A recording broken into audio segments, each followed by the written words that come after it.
महाराज जी के आज के विशेषांक में रक्षा सूत्र परिवार के सभी सदस्यों का हार्दिक स्वागत है। बाबा जी के भक्तों को राम राम।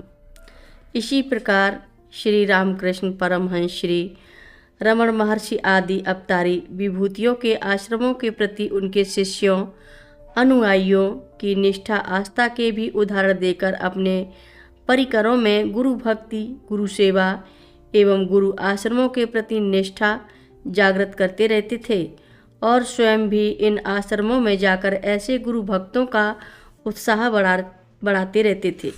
ऋषिकेश के श्री शिवानंद आश्रम में जब भी वे गए, वहाँ बाबा जी महाराज की सूक्त वाणी में निहित सीखों से आश्रम वासियों के मन में अपने श्री गुरु के प्रति जागृत ज्योति और भी अधिक ज्योतिर्मय हो गई।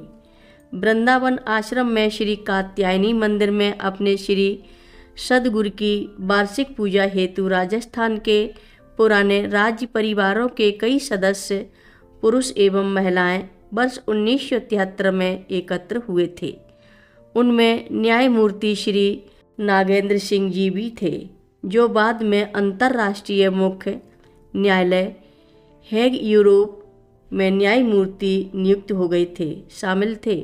सभी के आग्रह से श्री नागेंद्र जी बाबा जी महाराज जी को बुलाने वृंदावन आश्रम आए।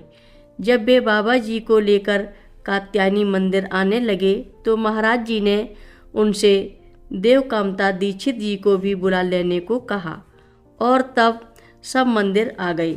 वहाँ सभी ने बाबा जी महाराज जी को दंडवत प्रणाम किया और उन्हें एक उच्च आसन पर आसीन कर दिया। तब सभी राजाओं, रानियों, राजकुमारियों ने महाराज जी का पूजन किया, अर्चना की और आरती उतारी, भेंट अर्पण की।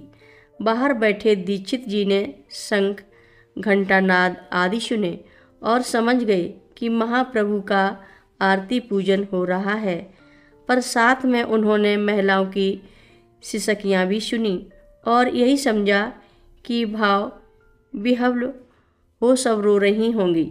लौटते समय दीक्षित जी ने उनसे अपना कौतूहल कि महिलाएं क्यों रो रही थीं व्यक्त किया तो बाबा जी बोले, वे इसलिए रो रही थीं कि अर्पित भेंट सब उतनी न थी जितनी कि पूर्व में हुआ करती थी, क्योंकि अब राज्य अधिकार छिन चुके थे, और भी कि इनके खानदानी गुरु एक बंगाली साधु थे जो 400 वर्ष पूर्व हुआ करते थे, परंतु आज भी उनकी पारंपरिक गुरु निष्ठा पूर्वत बनी हुई है।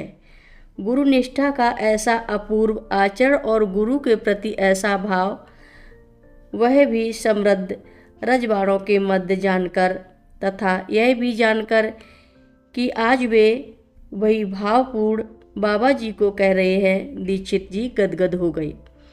इसी संदर्भ में महाराज जी लल्लू दादा दीक्षित जी से यह कहते रहे अनेकों बार, यहाँ तक कि दीक्षित जी को लगा कि क्या इसके सिवा बाबा जी के पास अन्य बात कहने को नहीं है कि धर्म के कार्यों में सहयोग अवश्य करते रहना चाहिए। यदि कोई न कर सके तो तटस्थ हो जाए, परंतु अड़ंगा नहीं लगाना चाहिए, विरोध नहीं करना चाहिए। ऐसा करना महापाप है जिसकी क्षमा नहीं है। बाबा जी द्वारा बार बार कही इस वाणी का महत्व दीक्षित जी अब भली भांति समझ गए हैं। हर रोज़ महाराज जी की कथाएं सुनने के लिए सभी भक्तों का धन्यवाद। सभी भक्त रक्षा सूत्र चैनल को सब्सक्राइब करें, शेयर करें, लाइक करें, घंटी बजाना ना भूलें। कमेंट बॉक्स में लिख भेजें, जय नीव करोरी बाबा जी महाराज। सभी भक्त मिलकर बोलो, नीव करोरी बाबा जी महाराज की जय जय बोलो, सिद्धि माता की जय जय बोलो, जय श्री राम बोलो।